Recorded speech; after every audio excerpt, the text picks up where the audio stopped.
right, if you can hear me, everybody, this means that we are about to officially begin our program. My name is Caroline Pryor. I am the lead organizer at EmpowerEd, and I have, thank you, and I have the honor of welcoming all of you to our annual Teacher Voice Awards and Benefit. I would be remiss if I didn't start by saying how grateful we are for the support of our sponsors, for the partnership of our allies, many of whom are in this room. So very glad to see so many familiar faces.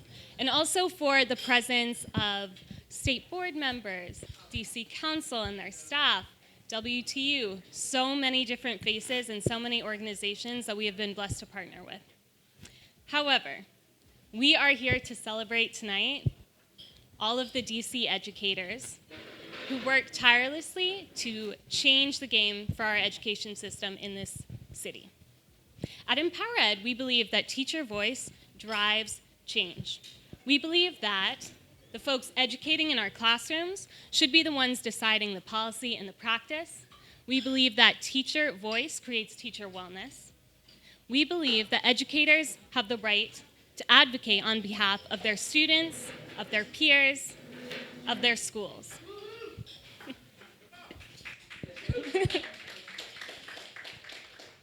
So today, we applaud all of the educators in the city who have raised their voice with us as EmpowerEd Fellows. From street festival surveying, to rallies, to postering, we have gotten out in the streets to listen to our communities and share our voices. At the Teacher Voice Festival, we presented what we believe are some of the biggest challenges to the city's education. Everything from family poverty to over-testing. And in the spring, we invited education agencies and policymakers to hear our teacher-crafted solutions at the Teacher Solutions Summit. How do we address absenteeism? How do we build student agency? How do we foster educator wellness? How do we build global education pathways for our students? And so many more solutions were presented at that event. And in between, we celebrated happy hours, we hosted think tanks, we had field trips and council walkarounds.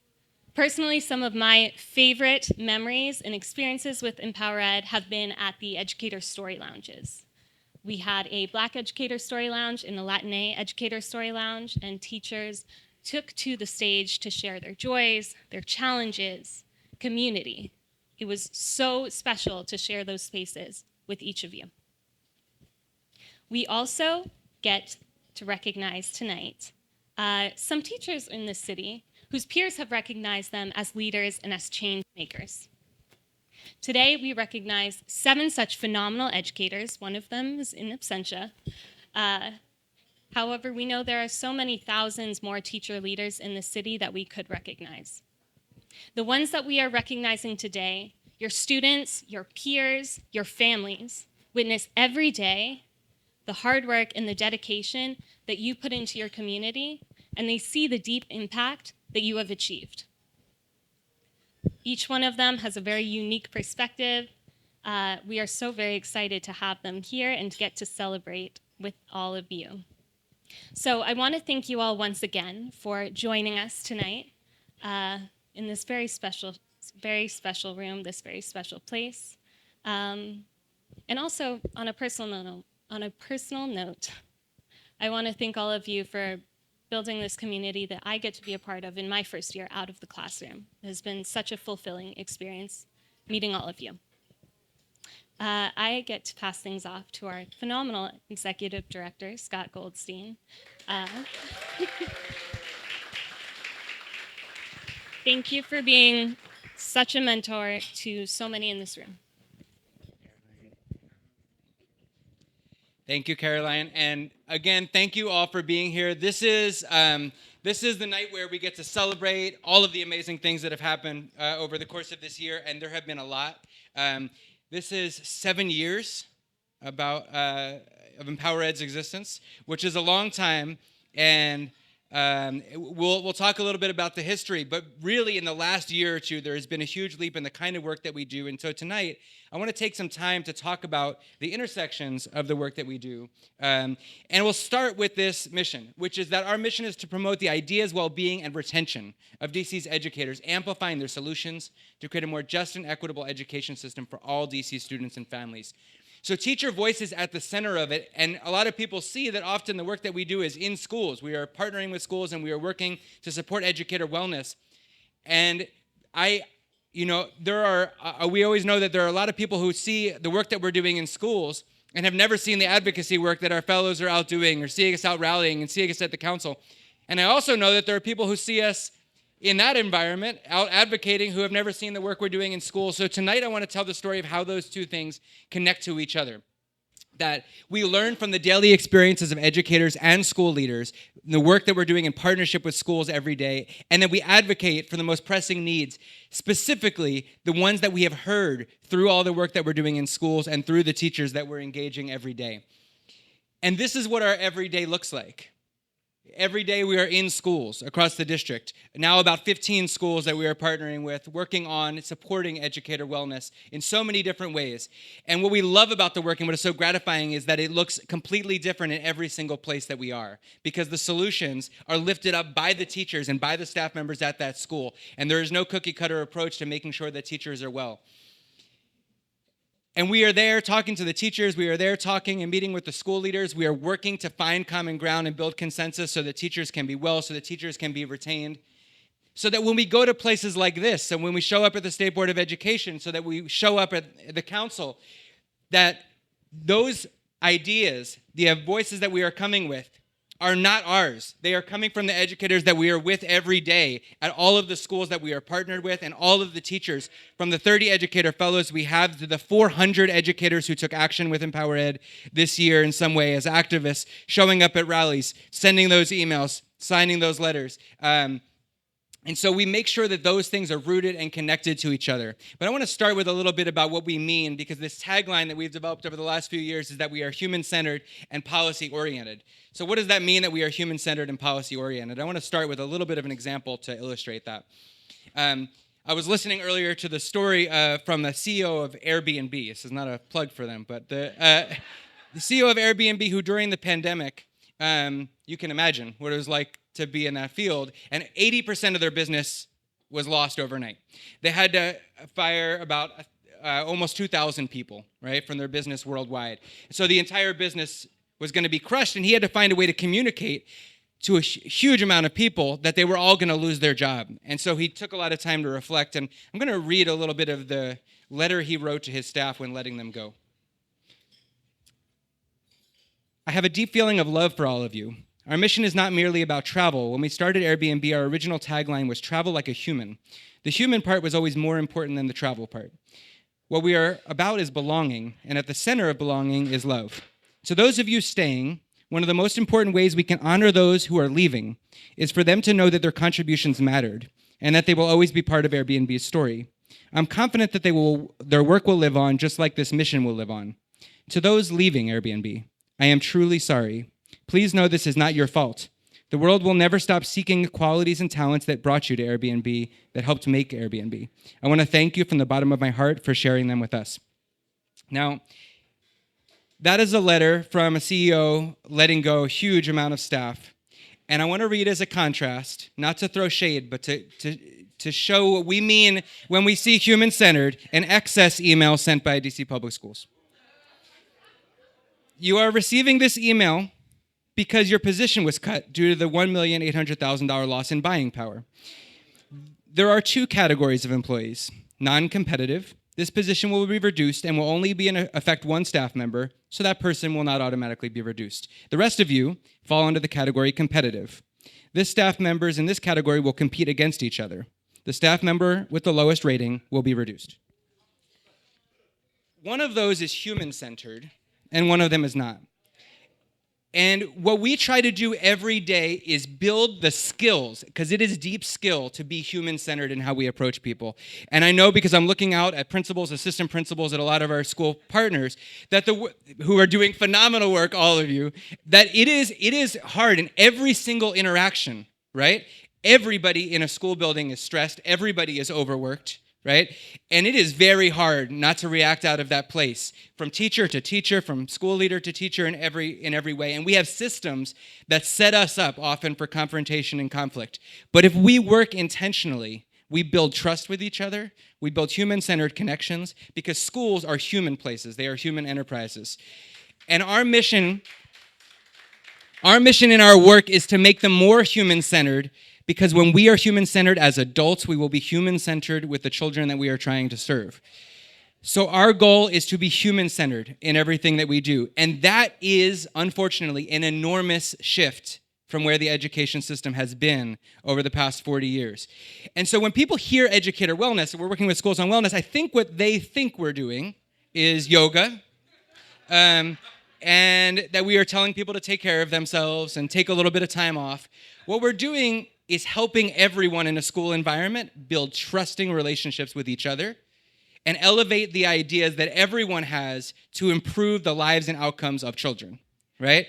That is what wellness is to us. And it looks like a lot of different things. Individual is there, but it's the smallest part of this tier. And then it's interpersonal, right? Which is the relationships that we're building. And then it's organizational, and that is systems, that is policies and practices. And this part is what brings us to the council, or to the State Board of Education, right? Because we either have policies that sustain wellness or policies that undermine wellness. And so with a singular mind about how we improve educator well-being, we go into schools and we partner with more than 15 schools to improve educator well-being. But then, sometimes tired, at 5 o'clock or 6 o'clock, we'll show up at the council and meet with someone and say, this is what teachers are telling us, right?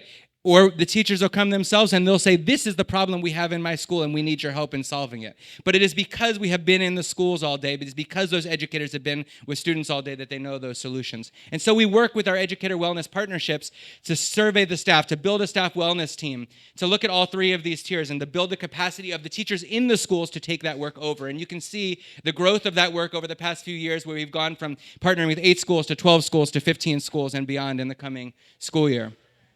And what we have learned, and I want to huge shout out to our Director of Educator Wellness, Gracie Obahovich, who has completely built this program, because at the start of EmpowerEd, we were really 90% advocacy, right? And we were in 1 school or 2 schools here or there. But it took a lot to build that work up and build the trust of people that if we're going to advocate and we're going to do wellness at the same time, that those things are mutually supportive of each other. And what we have discovered is that when we go into schools, we are trusted by the teachers because we also advocate, right? They allow us to talk to them about wellness. And there's a lot of teachers that if you say the word wellness to them, they're turning off immediately, right? Because like, I've heard this before, I've had all the PD. We don't need someone else to come in here and tell us to take care of ourselves.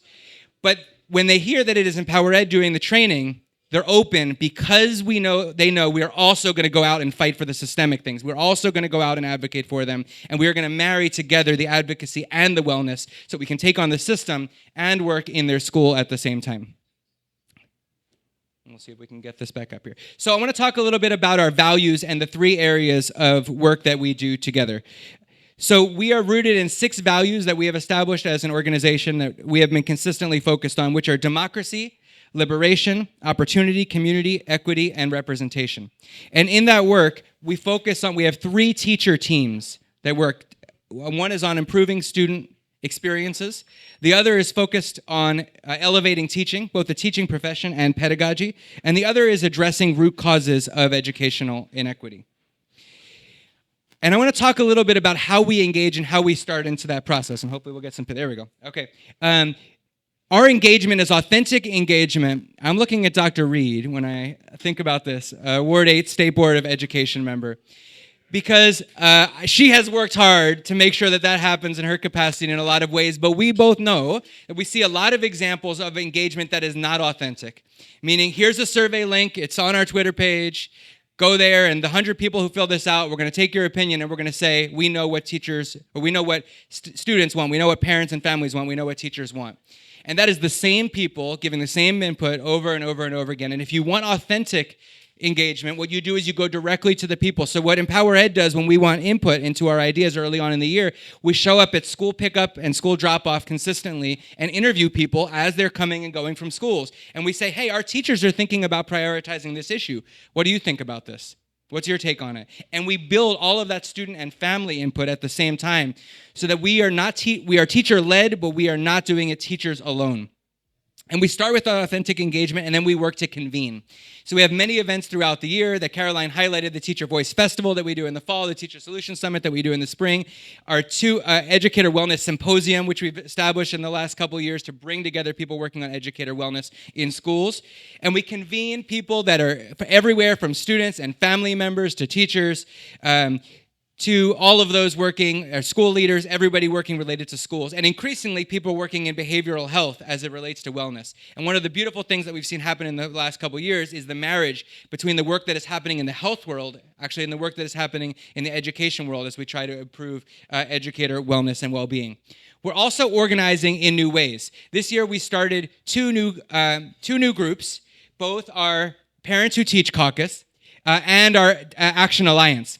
I want to talk about Parents Who Teach for a second, which is, there is parent activism in this city a lot to talk about what parents think about education, and there is teacher activism in this city. But we rarely do the job of asking the vast majority of teachers who are parents how they weigh both of those things at the same time. And so we started this caucus this year, the Parents Who Teach Caucus, so that we could talk to people who are both in the classroom and a parent and might not be so happy that their kids are home from school for a day, while the teachers are pretty happy they're getting the day off, because sometimes these things do come into tension. And if we can talk to the people who wear both of those hats, we can really come to solutions that are going to be good for both. And one of the things I say about these solutions is that if you've come up with a solution that is good for students and not good for teachers, you're not there yet.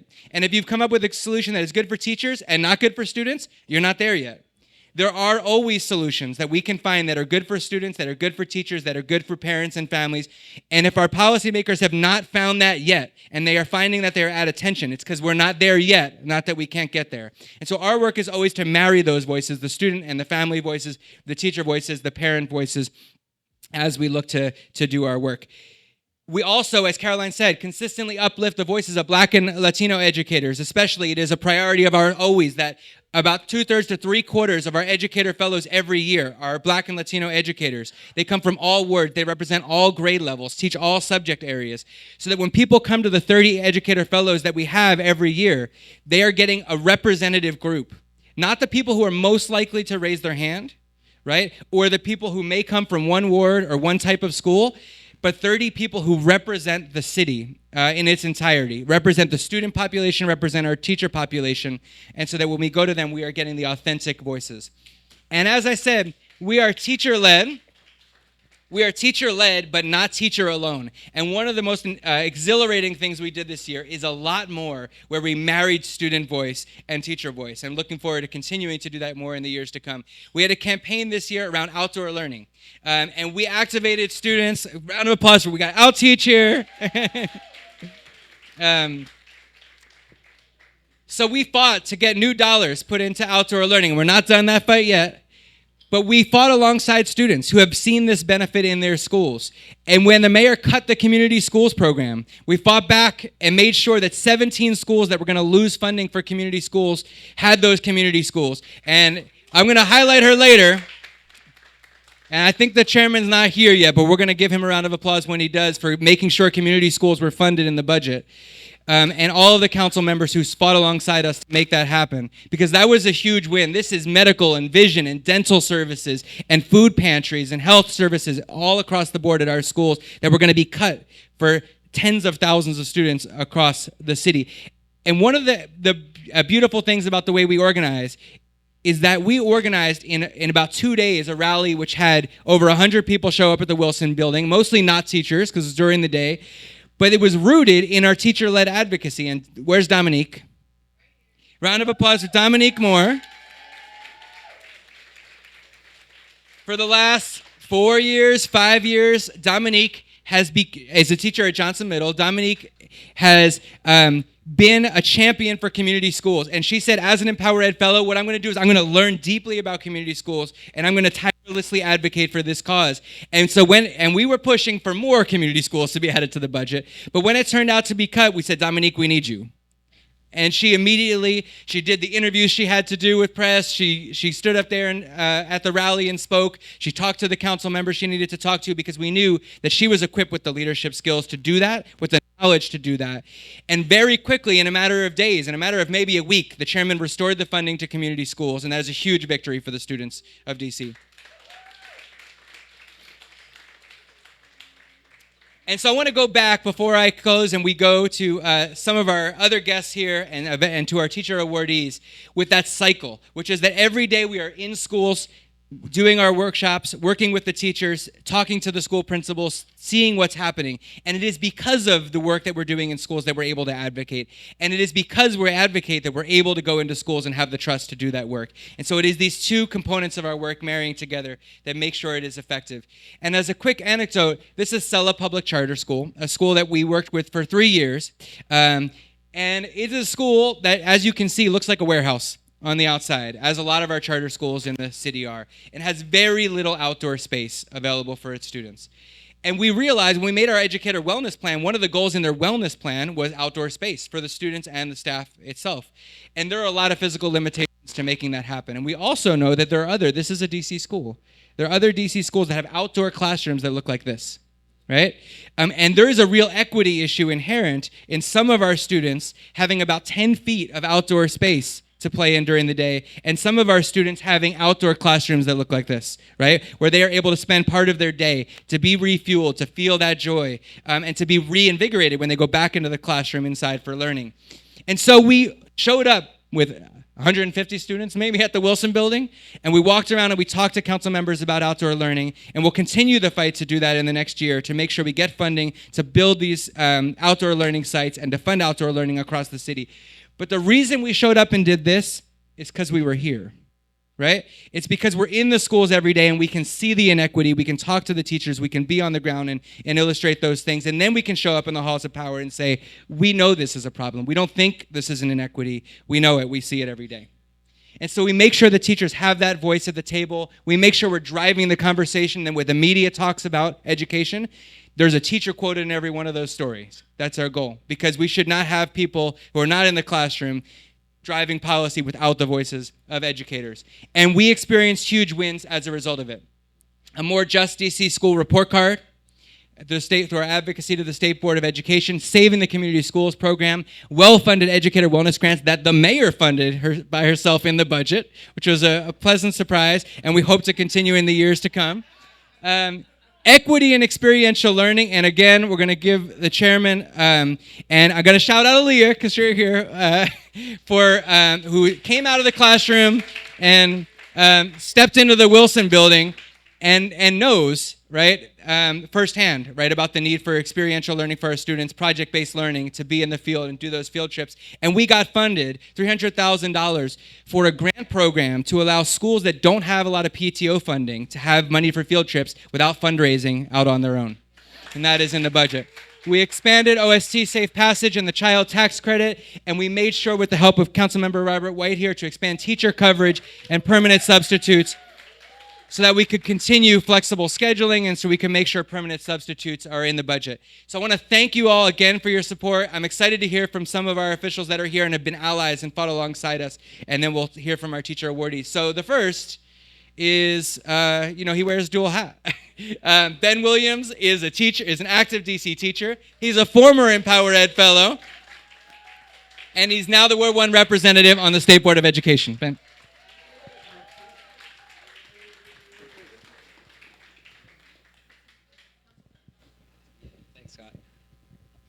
Thank you, Scott. And I tried to wear the shirt that would match the picture.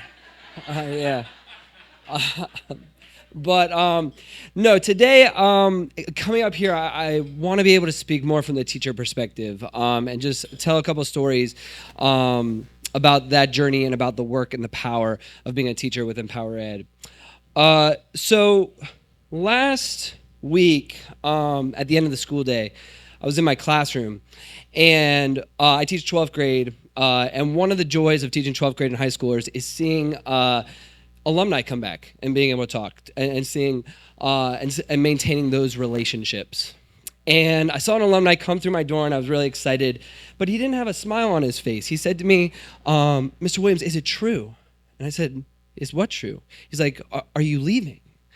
And I said, "It is true, but don't worry. The kids at Capital City are going to be in good hands." And he said, "It's like, I don't know. It's like I could always trust that with you and other teachers here that my siblings and other students would be in good hands." And that's the stewardship and the power of EmpowerEd with all the teachers that I see in the room, who are the stewards of our city's classroom. So I want to just give a big celebration to our teachers for getting through another year. So can we give it up for teachers?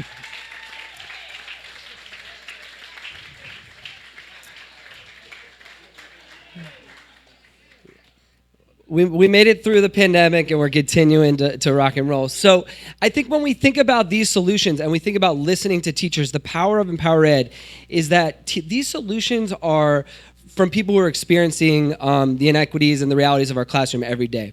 On top of that, the fellowship at EmpowerEd and all the other current EmpowerEd teachers can tell you are research-based. So when teachers are going to the council, when they're going to the mayor, when they're coming to the state board, these are the solutions that are not just going to be informed by experience, but they're going to be informed by research, and they know that they're going to work. And so Scott had done an incredible job of sharing the things that EmpowerEd championed and won in this budget, and I could not be more proud of those victories. But it is incumbent on all of us to continue supporting EmpowerEd so that we can continue this advocacy that is real, it's human-centered, it's rooted in our communities, and it's making a huge difference. So thank you.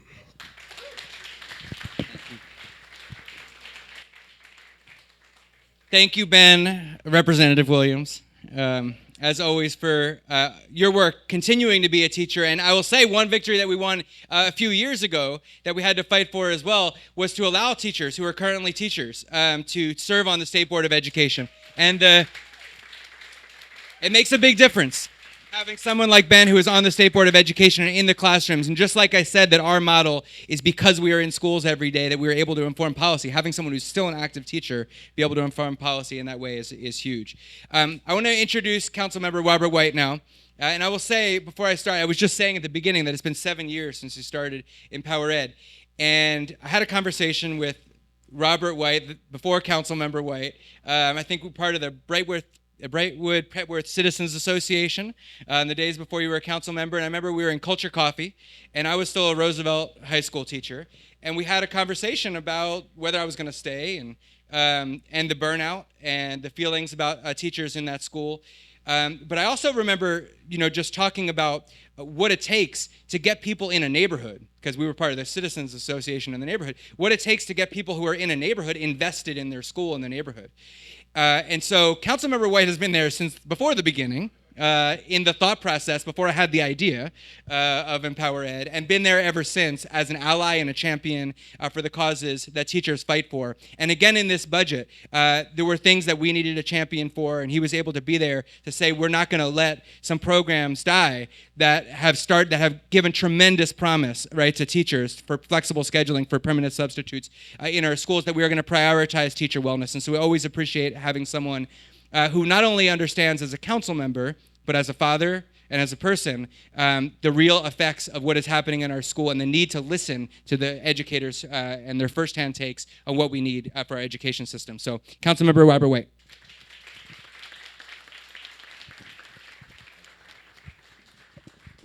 I'm glad I didn't have to speak right after Scott, because he was up here preaching. I was like, I don't want to speak after him. I do remember that, Scott, when Scott said it's been 7 years, I was like, yeah, it has been 7 years, because we started these journeys at the same time. And I think Scott had just had his first child. And I was like, brother, your wife's going to let you leave your job? Is that a good idea? And he asked me the same thing, but we are very lucky to have spouses who are supportive and also much more talented than we are. So if I could just understand very quickly, who's an educator in here? Who? From the bottom of my heart, thank you. What you do is the most impactful thing of anybody in service in DC. Now, after that flattery, I do want to ask, because I have 2 kids in DCPS, can we go a few more weeks? Just a few more weeks. All right. Okay. All right, that's a no. All right, I tried. Look, I tried. There we go.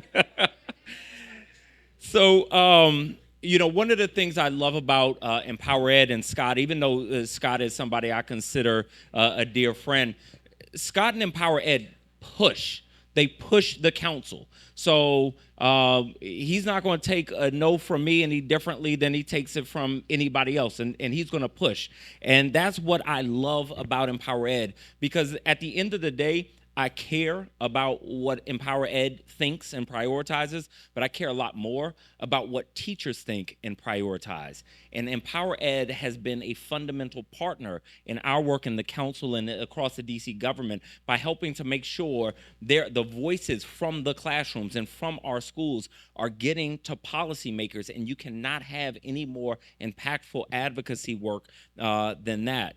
That is the reason when I was on Fox 5 earlier today talking about the amendment on flexible scheduling, I had to make sure they knew that the idea didn't come from me. It came from teachers through EmpowerEd. I took the opportunity to trash talk the impact teacher assessment as well.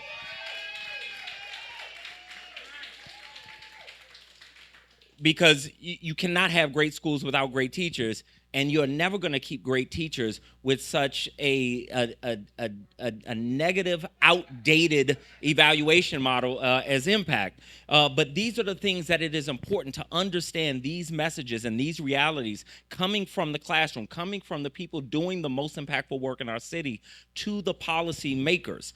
And we are lucky in this city to have on the State Board of Education people like Ben, who's also a good friend of mine, people like Representative O'Leary, who spent decades in the classroom. We are lucky on the council to have people like Matt Fruman, who many years before he was a council member was one of the staunchest advocates in the city on issues of education. I mean, he's trying to pull you deep down into the policy weeds on this stuff, and now I have the pleasure of sitting next to him, and so he pulls me deep down into those weeds every day.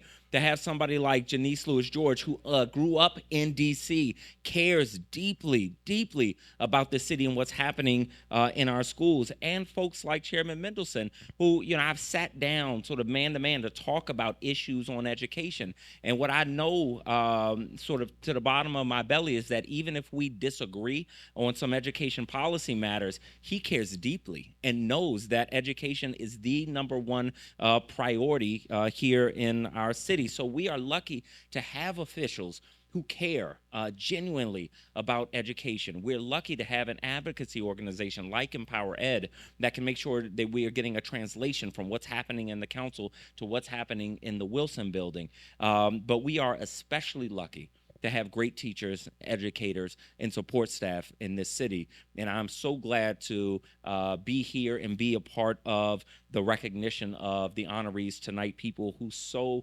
much deserve the Teacher Voice Award. So from the bottom of my heart to all educators, thank you so much for what you do. To EmpowerEd, thank you so much for what you do. And to tonight's honorees, congratulations, very well earned.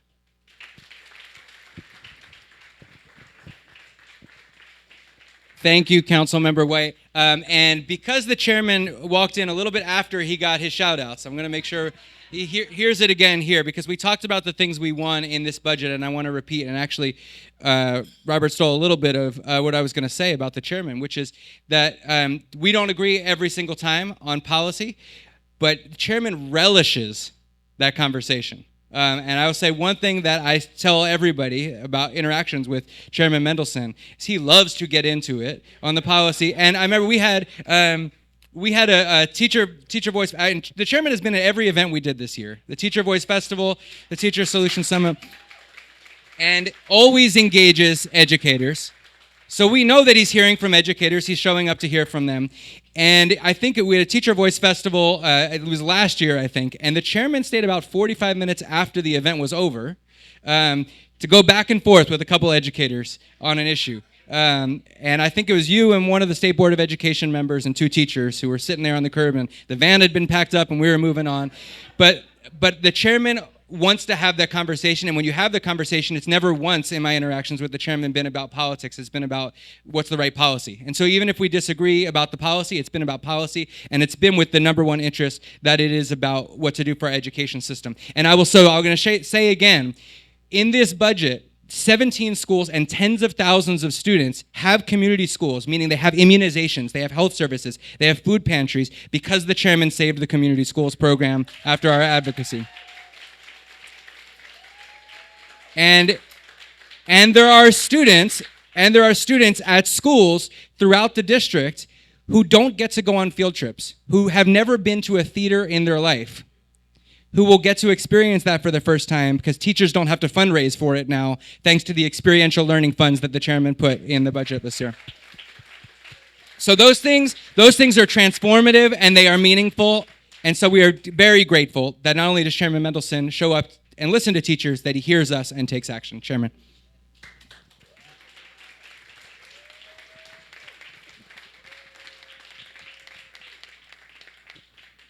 Thank you. I'm not sure where to begin. Good evening. Start with that. So, Robert, I tickle your belly? Did I get that wrong? It's loose lips. Loose lips. You want me to contact loose lips? Thank you all for being here. I'm not quite sure what to say after that. Scott, you keep talking about we don't agree on everything, but actually we agree on some fundamentals like teacher stability, school stability, giving more resources to our individual schools, working on retention and attraction. Yes, and those are sort of the fundamentals when it comes to improving our education system. Let's see. I don't have organized notes here, so I'm going to kind of go with this. Actually, yes, Aaliyah, you did give me some notes. Aaliyah McNeely's on my staff.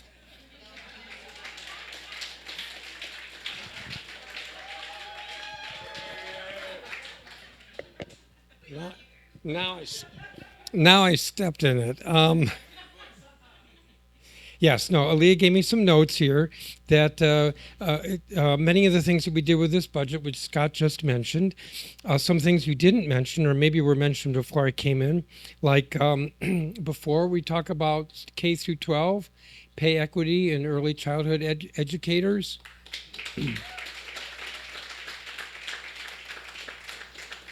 And I can be quick to criticize the mayor, but this was not entirely her fault. She zeroed out the program because the CFO said she had to put money in one of the reserve funds. Ed, you know about the reserve funds. We have like $1.5 billion in reserves, and he wanted $1.8 billion in reserves. So this wasn't entirely her fault, but we were able to get it from zero back to $70 million. And the task force is being reconvened to look at what the program needs so that it will continue and be robust and accomplish everything that we need. This is the task force that actually set up the program about 3 years ago. And on the other end, that is the other end of K through 12, the mayor had proposed, and this was her fault, zeroing out the DC Futures program, which is like a tuition support program for a lot of students. And there are a lot of students in that program, and she zeroed it out like you all can just stop right now. And we were able to restore funding so that those students who are in the program can complete their post-secondary education. You mentioned, Scott, the experiential learning, but we added one FTE in each Ward 7 and 8 elementary school. And the thinking there, it's not quite the same. I'll just give you the evolution, which is that there was a lot of very good testimony about the need for permanent substitute teachers that would have cost more money than we had.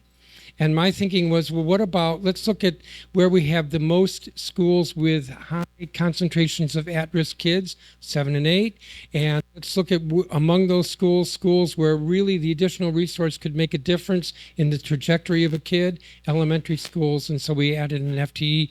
Robert kind of touched on that the other day, yesterday I guess it was, that was a long time ago, to give a little bit more flexibility, including flexible scheduling with that additional resource.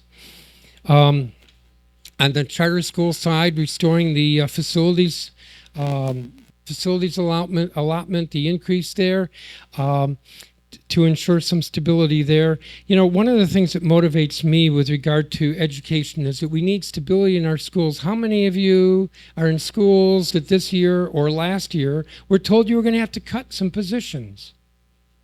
Well, you don't really have to raise your hands because that's depressing. But the fact is, it's too many schools. And if we want to improve education, we've got to have stability in our schools. With that instability in funding comes instability in terms of teachers. Teachers will leave because either they're told, well, you may not have a job in the fall, or they're just seeing this constant pressure, tension in the school. So I think that's really important, and that is why we passed the Schools First in Budgeting Law, which the mayor now 2 years in a row has ignored. This year, at least she was honest enough to say, not only do I not support it, but I want you to repeal it, which is what we're not doing, because it's important that we maintain what we've got and build on that. And as we build on it, we should also be looking at the issue of equity, which is why, for example, the Ward 7 and 8 elementary schools get the additional teacher, why we have the at-risk concentration weight, so schools with a large number of at-risk kids will get additional resources, looking for different ways, budget after budget, that we can improve, increase resources. You know, I say to the mayor and some of her folks, tell me a school that says it has enough. Because I don't know any school that says it has enough. There's some schools that are doing quite well compared to other schools in terms of resource, but even they say they don't have enough. And I don't think the mayor sees that. And I don't think the chancellor gets that. And there needs to be just much more focus on individual schools. So I really should get back to the main point here, which is EmpowerEd. And the advocacy from EmpowerEd. This is an EmpowerEd event. This is a different organization. I'd talk about them. But the point here is that EmpowerEd does a lot of advocacy, gets a lot of you to come out, and that's important because even though one of those hearings with the 340 witnesses is a long hearing, it is a long hearing. The fact of the matter is that in the course of that hearing, we hear people say over and over again, pay equity or teacher retention or at-risk concentration weights. We hear that over and over again, and it does make a difference. That advocacy makes a difference, and we have tried to adjust our hearing schedule so that we can accommodate teachers.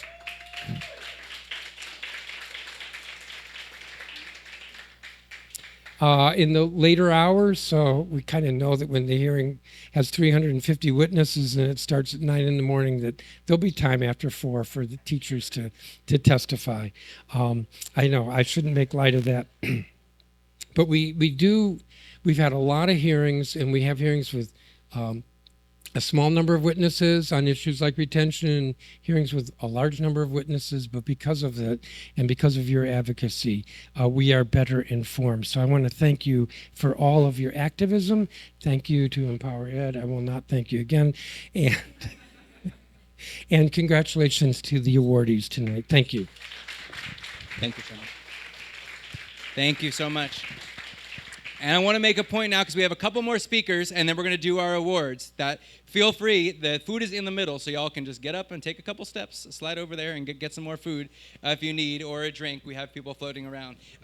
So thank you to the chairman, and I want to thank Councilmember Fruman was here earlier. I want to thank him as well for his support, and I want to thank Councilmember Janice Lewis-George, who is here in the back. It's always what it sounds like when you say Janice Lewis-George, which I love.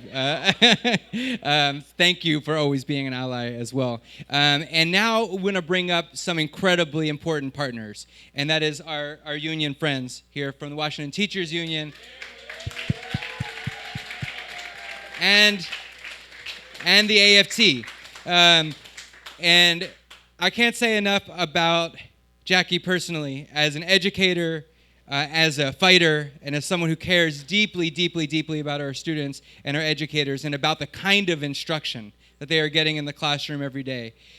It has been an incredible honor to partner together in the work that we do, to make sure that we are making sure we hear from we are in a city where half of our teachers are in public schools and well represented by the Washington Teachers Union, and half of our teachers are in charter schools that we try to make sure we include in our advocacy so we can uplift their voices together. But that we fight to make sure that we are elevating issues together, that we are fighting alongside each other for a more equitable education system. And President Polk Lyons has consistently done that, deserves a little better from the city in some ways. We've got to make sure we keep fighting for teacher contracts and to get that, to make sure that we have the respect for our Washington Teachers Union teachers. But I'm incredibly grateful for your partnership and glad to bring you up and allow you to introduce the president. Thank you so much, Scott. And I'm so honored to be here today. This is my second speech today. I was so honored that I got to be the keynote speaker at a kindergarten graduation today. Yes. And one thing you know about that, it's only 2 minutes long. You better not make it any longer than that. So one of the most important things I told the kindergartners, of course, was read. Yes. Always be kind and always be thankful and grateful. So because I'm up here today and I see so many wonderful people here today, I have to say that I am grateful and thankful for the State Board of Ed. I won't name give everybody's name because we'll be here forever. And I'm also so grateful for the City Council. I really am. And because you're here, I have to say it because you never know if you'll ever have a chance to say it again. Grateful to the educators who support me every day. I know I joined General Vice President Bell in saying you all make this a rewarding work for us. But I am here today to say I am most grateful for Randi Weingarten. And she's always moving about the country and even about the world. So anytime I get the opportunity to introduce her, I always have to say one of the things that I am is thankful and grateful, because many of you know that I became the president of this union after something very tragic. And this is one of the first women that I spoke to. And it was at the same time it was COVID. And Randi did something very brave. She said, "You're going back to work." And that took a lot of bravery because there were a lot of people that were afraid of going back to work, and rightfully so, because it was the unknown. It's easy now to play Monday morning quarterback, but it was a very scary time. And she was very brave and said, "You are going to do this." But she didn't just use her words, she used her resources and her support. And at the same time that I was going through something, trying to figure out how am I going to be president of this union, she was right there supporting me in that, right there supporting us in getting back with her resources. She was the first to give us a $70,000 grant. And we used that grant for schools all over the city, as well as books. Well, she didn't stop there. After that, she said, we're going to have real solutions for kids. And those solutions had things like experiential learning, community schools, and just recently, we announced last week $9.5 million from the Bloomberg Foundation for the Advanced Technical Center that is going to bring that's going to have a hospital and a learning center in Southeast. Yes, give a hand for that. And I have to let you know that Randi Weingarten, who is president of the American Federation of Teachers, our national, was the seed for that. And let me tell you something. She worked with someone named Mayor Bloomberg, who I know she had to fight on many of occasions. So I'm here to say that there's hope for me as the president of the Washington Teachers Union. So if she could get together with Bloomberg, I can get together with anybody. So don't laugh at that. But it's true. So I have to say to you, the most important thing that I'm grateful for Randi about is she says that you have to bring everyone to the table. if you're going to be successful and if you're going to go far. And so the announcement that was made last week in bringing the Advanced Technical Center money for CTE programs that are greatly needed in this city is because Randy is willing to go across the table and work with everyone. And for that, I'm so happy that you invited me here to say I am forever grateful for this wonderful woman, this dynamic and innovative person who leads our labor union. So with that, Randi Weingarten.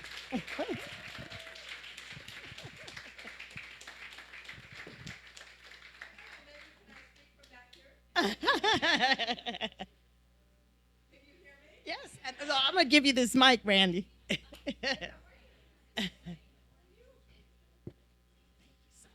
you.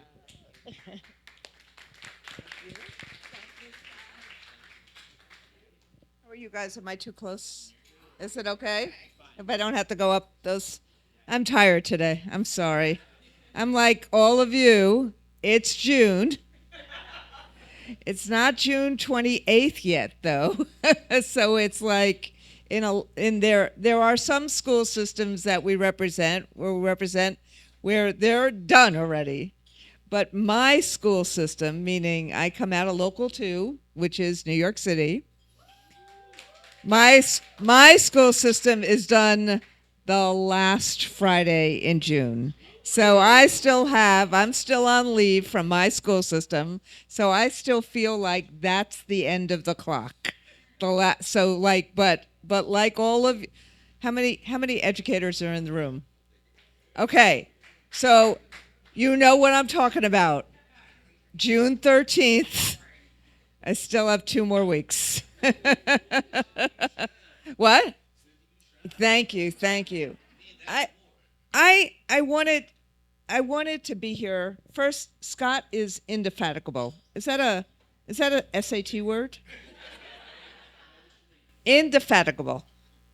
But what he also represents and what this organization represents is really, truly the connection between community and parents and educators. And in a place like Washington, D.C., and all the council people, including the chair, understand this. I want to be around as president of this union when D.C. gets its statehood. It is, I have spent, and I don't know if that will, I don't know how long I'll be around. I've promised that I'll run one more time. But the completely obnoxious way the Congress treats DC, and I watch the way in which this city is treated versus so many other places in the nation. And part of what I honor today is not only my dear friend Jackie and the WTU and DC Acts, which is now representing 3 big charter schools in this city, is that this city has amazing texture in so many different ways, amazing culture in so many different ways. It has every single problem that every other city has. And it's both the South and the North together, and the East and the West together, but really the South and the North together. And as someone who was kind of like an outsider, but because I've been here for so long now, I feel like Local 6 is my local. I feel like because this is my city, like it's yours. And watching, Scott, what you have done, I mean, look, I started when Michelle restarted. And that impact, I'll never forget the Time magazine article with her standing there with the broom. I'll never forget that. And impact then was as bad as it is now. And we said it then, but we didn't have the chorus and the choir that we have now that understands why it was bad. It is fantastic that 300 people come to testify. It's fantastic that that happens in this city. But your connection with each other and the fact that community supports educators here and the fact that so many council people came and so many are here. Thank you, Robert. It is really, really important because democracy, not just your statehood, but democracy rests on the shoulders of this local government and on the shoulders of that alchemy that happens in classrooms all the time, and that support of parents and the greater community. And that's what I wanted to honor today. That's who you are. That's who you represent. And that's what this connection, this trust, we fuss with each other all the time. Jackie and I fuss with each other. But this is the heart of representational democracy, and representational democracy is the heart of what we need to do when we teach kids every day to be themselves, to be who their passions lead to meet purpose but start at passion. And we need the resources and we need the strategies. And so, yeah, the strategies of this Real Solutions campaign we're doing, which is, how do you start with reading? Both the joy of reading, giving out a whole lot of books, but also the science of reading so that we're meeting kids where they are. And we have the support to do that. But also, how do you have all of those wraparound services you talked about so we level the playing field for kids?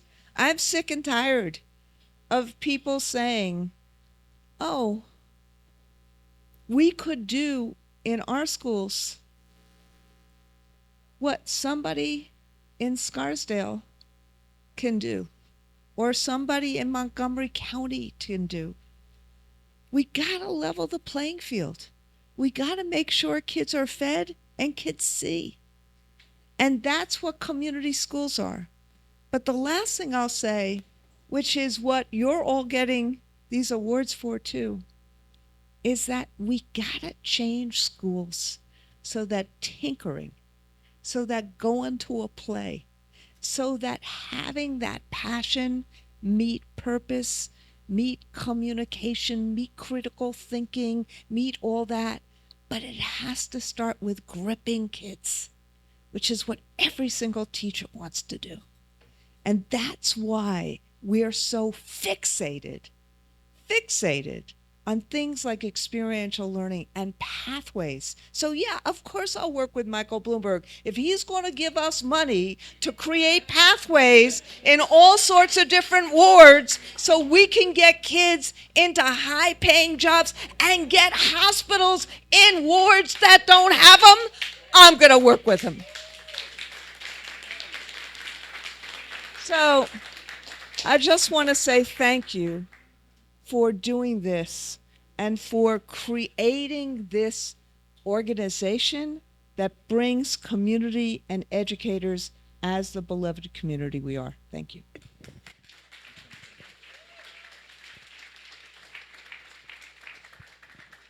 All right. Thank you so much, Randi, Jackie, all the council members, our state board members are here, and all of those who have served as allies. And we are ready now for our Teacher Voice Awards to honor our educators. And so we'll take turns here. I'm going to start by honoring a gentleman who is right in front of me here, Chandler Denard. Chandler has taught music for the past 23 years, With the last 8 years in DC public schools, he's an advocate for mental health and well-being of teachers and staff who work in education. He was nominated by a colleague who said, "Chandler is always an advocate for the mental health of all staff, writing papers and attending seminars and workshops to combat teacher mental anxiety and fatigue. He also arrives over an hour early every day to begin his tour of duty. Mr. Denard is an assistant to anyone who needs help with any project, committee, or just bringing large items from the car of a colleague. He is everywhere and always in support of our staff." So I am very honored to present our first Teacher Voice Award to Chandler Denard.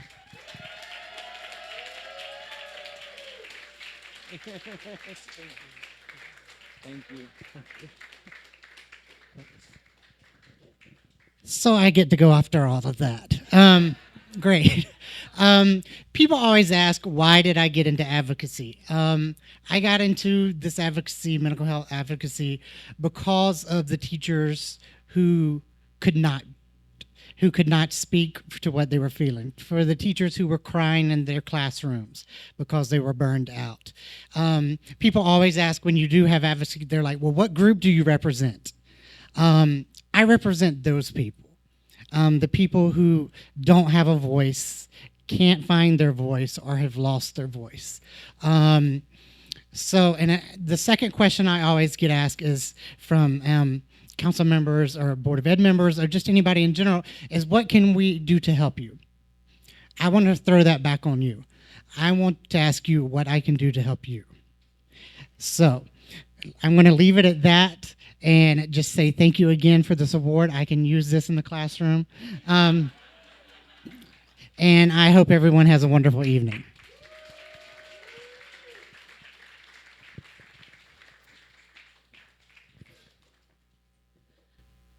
All right. You've already heard a little bit about this person. Dominique Moore is a dedicated teacher with over 12 years experience in the classroom. Since 2018, she has been employed with DCPS, and she quickly took a strong place in advocacy work. In her spare time, she enjoys being a mom, socializing, traveling, and being engaged in her community. Part of her personal philosophy embodies a quote from Aristotle, which states, "Educating the mind without educating the heart is no education at all." Dominique wins this award for her years-long advocacy for community schools as an EmpowerEd Fellow. And the Save Community Schools initiative could not have happened without her.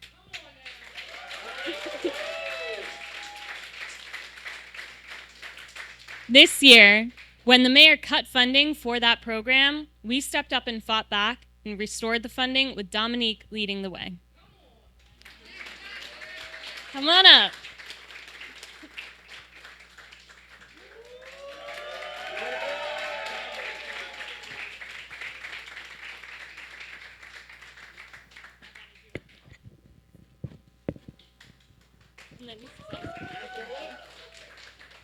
I'm gonna sit this way.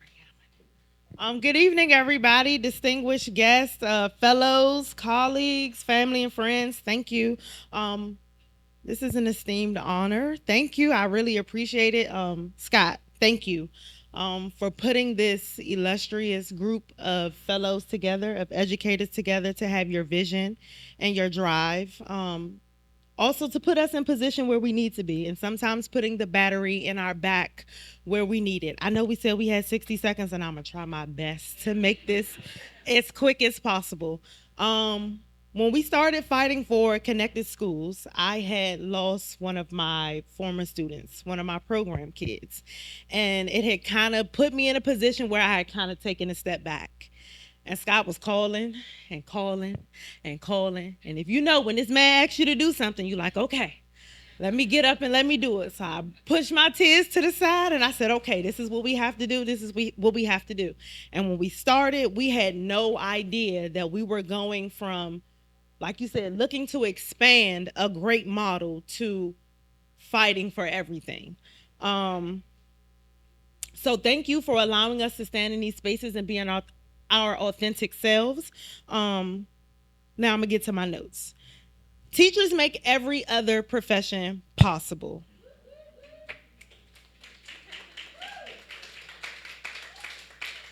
So there is no doubt in my mind that while we are natural teachers and nurturers and providers of instruction, that we are not engineers and we are not advocates and we are not scientists and we are not lawyers. And this is why we are sitting in this room advocating the way we are. Community schools, educator wellness, restoring the education committee to a standalone committee. I'll talk to you later about that. Community schools, connected schools, outdoor learning, safe passage, flexible scheduling, which I need because I do a lot. Things are all that I hope that we can all sit down and revisit. Thank you to everybody from the council, from the State Board of Education, to stakeholders, to people who make the space available for us to stand in. Thank you. I hope that we can revisit this work as we move forward. One of the things that I want to say as a Ward 8 educator, I am an extreme advocate of safe passage and community schools and making sure that the crime bill and the youth bills that we put forth are for our children and empower our children, not just oppress our children. So I want to make sure that we know that a child that is not embraced by the village will burn it down. We got to listen to these kids, okay? We got to listen to these kids. I thank you all for standing in this room. I thank you all for your advocacy, Scott. I thank you for making this awesome opportunity for us all to stand in this place. I urge you all to push forward in your advocacy. I urge you all to chase your dreams. And teachers, for the next 6 weeks, I urge you, live your best life. Step into your authentic self. Educator wellness is important. Shameless plug, I am looking for a job. I done got caught up in the excessing of the budget and the policy of the budget, so if you could help your girl out. But I encourage you all to enjoy and have a safe summer. Continue your advocacy, and thank you so much for making this possible.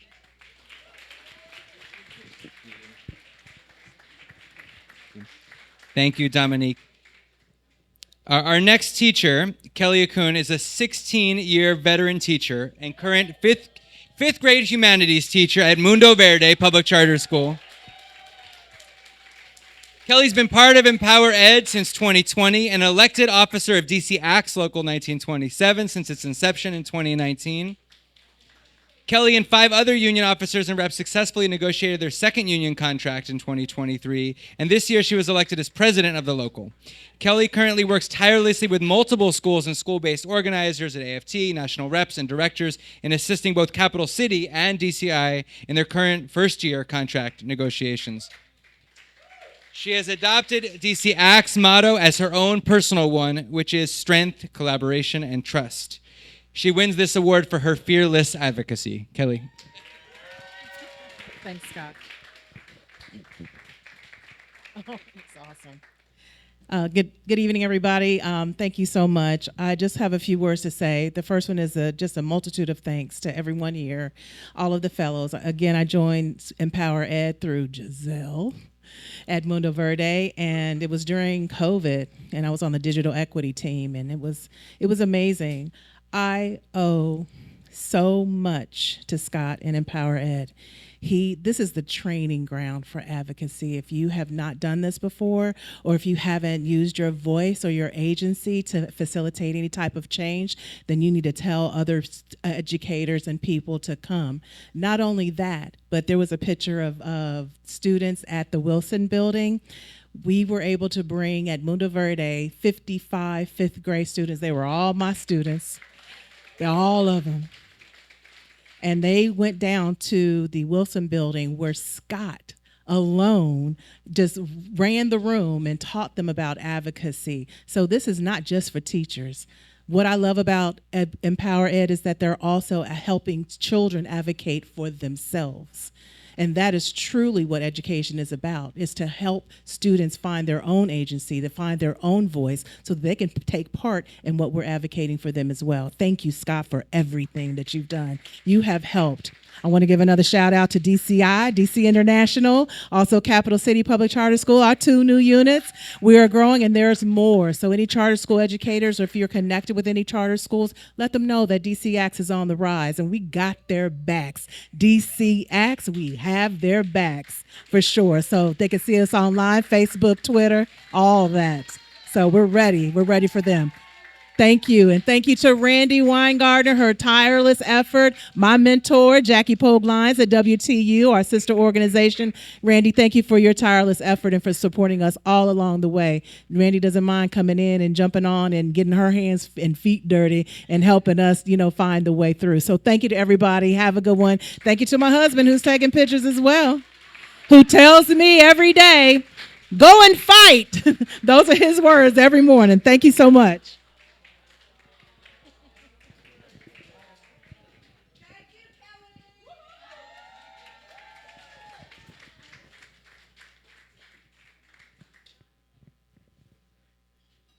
All right. Our next awardee is LaQuantanisha Atchison. She is a dedicated first grade teacher at Ludlow Taylor Elementary with over 10 years experience in education. Her journey began as a daycare worker with infants and preschoolers, followed by roles as a paraprofessional in DCPS, and now a teacher for the past 2 years. Outside the classroom, she is an avid reader and a passionate cook.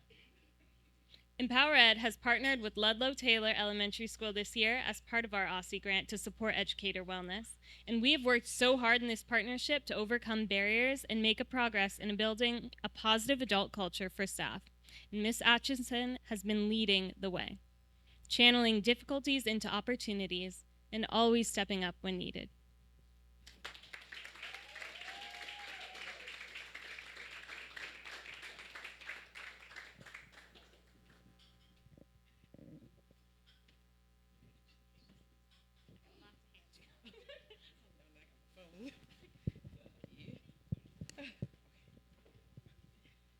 All right, good evening. I am honored to accept this award to stand before you as a representative of teachers everywhere. As a first grade teacher at Ludlow Taylor Elementary School with a decade of experience in education, I have seen firsthand how crucial it is for teachers' voice to be heard. Our insight and experiences are invaluable in shaping the policies and practices that directly impact our students. Teacher wellness is a central component of this dialogue. When educators are supported and well, we are better equipped to nurture and inspire our students. Teacher burnout and stress not only affects our health, but also the quality of our education that young children receive. Ensuring that teachers have access to resources, mental health support, and professional development is vital for fostering a thriving educational environment. I urge those in position of power to listen to and provide a need for teachers.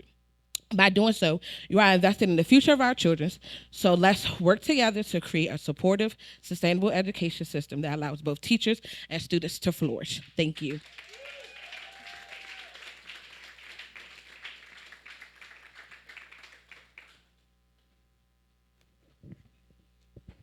Thank you, Ms. Atkinson. And again, this is someone who volunteers for maybe too much, right? But every time there is a need, raising her hand and is always there. We appreciate all of your work. Our next Teacher Voice Award, we have two more, y'all, is for an amazing educator, Alphonse Prince.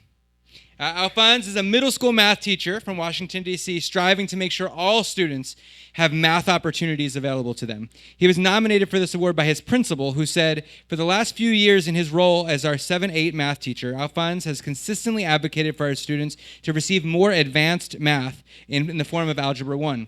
As a former high school teacher, he knows how students are tracked based on their 9th grade courses and how it negatively impacts their ability to access advanced math courses in high school and beyond. Alphonse began this advocacy at the campus level, working with his administration to think about how students could receive Algebra 1, and eventually brought his case to our central office. Alphonse spent a year researching and working with curriculum managers to develop a proposal for our charter network to create a new math pathway. This year, Alphonse is teaching an accelerated math course to select students and prepare them for Algebra 1 next year.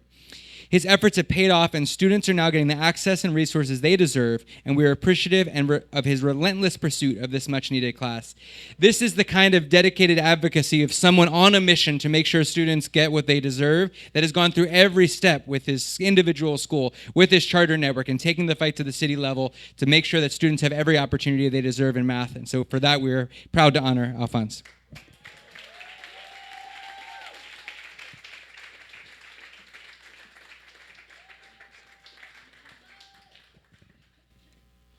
Just kind of before I get started, just kind of want to give you a little bit of context. So I'm from DC, as Scott said. I'm a graduate of DC Public Schools, as well as my 4 younger brothers and sisters. So my mom was also a DC Public School teacher. So I'm very connected to education in DC and have been really since I was born.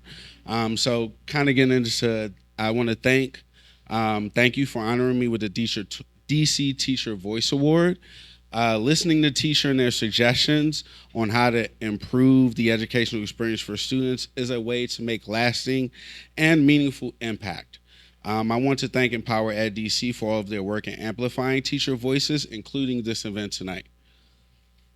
It is important for those in power to hear from teachers because teachers are with students the most. If we think about 24 hours in a day, schools are in session roughly from 6 to 8 hours a day, a third of their time. So good teachers are amplifiers for their students and their voices. Those teachers know what students need and fight for that. It is why I fought to have an algebra pathway so that my students can take algebra before the 9th grade. I know the benefits. My degree is in chemical engineering, so I know the benefits that are not only for those students who want to be in STEM or STEAM majors or careers, but also those who want to start their post-secondary opportunities earlier. Taking algebra before the 9th grade opens you up so that your junior and senior year, you can take college courses. So all of us in education owe the students of DC this opportunity, and I will continue to fight to work towards that goal. So thank you for honoring me tonight.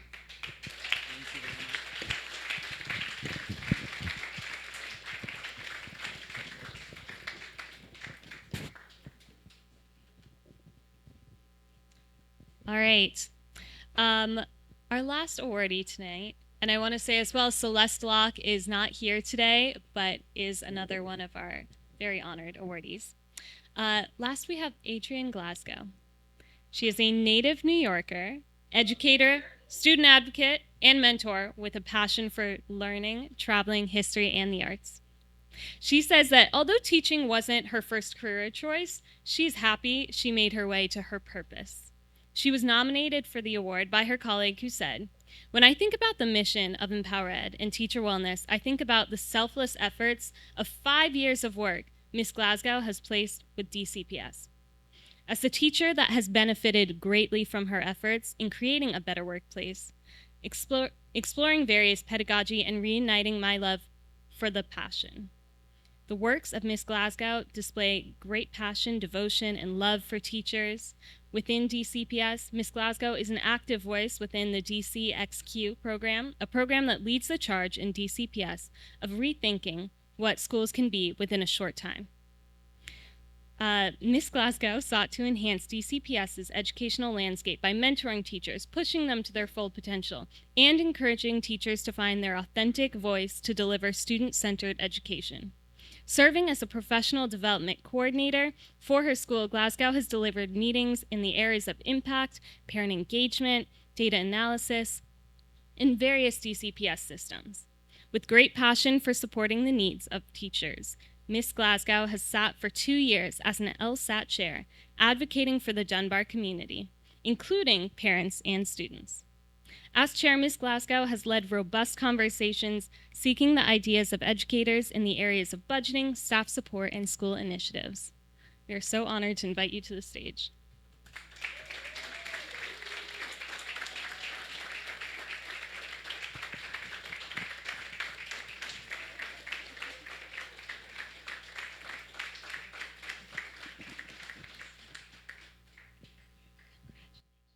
So first of all, I needed this earlier when I led a 4-hour field day for 11th grade students in 90-degree weather. And it would have been wonderful if I would have had this. But I'm going to put it on the floor for a second. So first of all, shout out to all the teachers. 2 days, okay? 2 days. Also, despite being a teacher, this is not my thing, so I'm going to read what I wrote because I get a little nervous and I'll forget. So I'm going to say this because these are 2 people that are very important to my life. Zora Neale Hurston said, if you are silent about your pain, they will kill you and say that you enjoyed it. I tell my students this all the time because as educators, we love what we do, but as we do what we do, the awards, the accolades don't come. So I'm very thankful for this because what happens is we see the many hats that we wear, and not often do we see the recognition, the compensation, the support. And to Scott's point, wellness doesn't just mean yoga every third Wednesday, but yet you've doubled my plate with 3 preps, and I don't have support to help the students that I need, and we don't have enough social workers. Those are all issues that come with that. So being silent is something that I will say, shout out to my mom for always encouraging my voice. And I've lived my life by that Zora Neale Hurston quote, and I've continued to advocate for oppressed, unseen, marginalized people inside and outside of the classroom, and that has been such a big passion for me. And it's been something that has been supported. My twin sister is sitting back there recording me, so I'm appreciative because she's always been the encourager. And even when somebody told me I didn't deserve to have a voice, she was behind me every time telling me, ignore what they're saying and say it louder. So I want to say thank you to my loved ones for nurturing my voice so I can lend it to others. And I'll leave you with this. Fannie Lou Hamer once said, nobody is free until we're all free, and I hope you're paying attention. Thank you, thank you. And I want to acknowledge, thank you so much, Ms. Glasgow. I also want to acknowledge Allison Rice of Ida B. Wells Middle School and Michelle Leonore of McFarland Middle School, who could not be here tonight and won this award as well for their amazing work. Will you raise your hand if you are a current EmpowerEd fellow? So a round of applause, please, for all of our fellows, both this year and our incoming fellows who are here as well as we get started with a new cohort, and all of these people who have fought for so many things. I'm looking at Dieter, who's fought for a Green New Deal for schools as part of his advocacy this year. And we have Jacqueline Pena up here from Bancroft Elementary Schools, spoke out at our Latino Educator Story Lounge earlier this year and representing our Latino educators. And Sophia Barado's in the back, who has fought for outdoor learning consistently over the past couple years. And all of our fellows and past and present, and thank you for all of the work that you are doing. I hope this comes up here in a minute, because the reason we're here also is our sponsors. So I do want to say a word of thanks. First of all, Mark, can you raise your hand back there? Is Mark from Compass. He found us our home. And we'll do the same for you. And please check them out. Every year they have supported EmpowerEd, not just at this event, but consistently throughout the year. So Mark from Compass, I want to thank you, the MD team. Paulson and Nace attorneys for sponsoring this event as well. Thank you to them. To the Washington Teachers Union, also for sponsoring this event with Robert Addison Associates. I want to thank DC Action for their support as well for this event. And of course, I don't know if Andy is in the room now, but Andy with Busboys and Poets, who is always supporting us and sponsoring this event and being by the side of EmpowerEd. Before we close, we're going to do one final thing, which is we have a podcast. And if you haven't listened to our podcast, you should. There's 2 seasons of the podcast. And I don't think there's another DC education podcast. We got a particular niche here. But it's the Educator Wellness Revolution podcast, and I'm going to bring up our Director of Educator Wellness, Gracie Obohovich, to say a word about it. We're going to play a minute of it so you can get hooked, hopefully. There's stickers throughout the room, so you can scan it, take a sticker with you, and hopefully listen as you go. We'll say a final thanks, and I'll let you enjoy each other as we close out here. Gracie. Thank you. Wow. Thank you all so much. Thank you for your support of EmpowerEd. I really see the umbrella of wellness being expansive, and this definitely feels like wellness to me this evening, this opportunity to come together and support each other and to support the reason why you all are doing what you're doing. So thank you. We do have a podcast. Can you raise your hand if you have been a podcast guest? Councilmember White, please raise your hand. You are a guest on our podcast. Yes. So thank you all. These are, we realized in our schools that we were having these conversations that were just too good to keep to ourselves. So we really wanted to create a way to start to share them with each other, to keep each other inspired. They're really dynamic and interesting. We don't answer all the questions, but we grapple with the questions, and I think that's important. So we're going to play just a piece, which I think really encapsulates some of what we do with our podcast.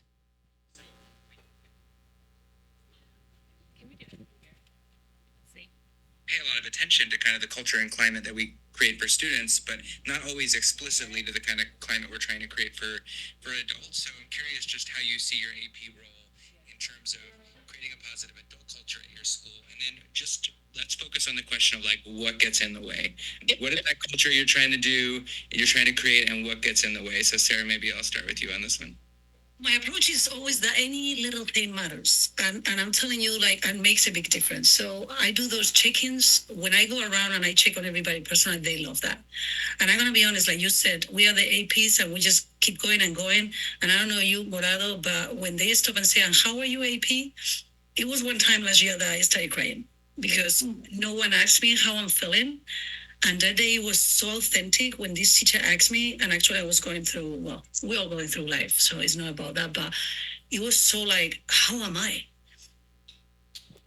That's just a little piece on the role of the AP. It's a great episode, and again, thank you all. Take a sticker, please listen. Enjoy your evening. So thank you again for everyone. I want to thank my wife, Liz, who is here for all of her support, always. And I want to thank our school leaders who have joined us as well, who are doing incredibly hard and incredibly thankless work in leading our schools every day alongside of our educators. And before we close out and y'all have a chance to socialize a little bit, I want to ask all of our speakers and our awardees to come up for one picture before we close out. And thank you so much again.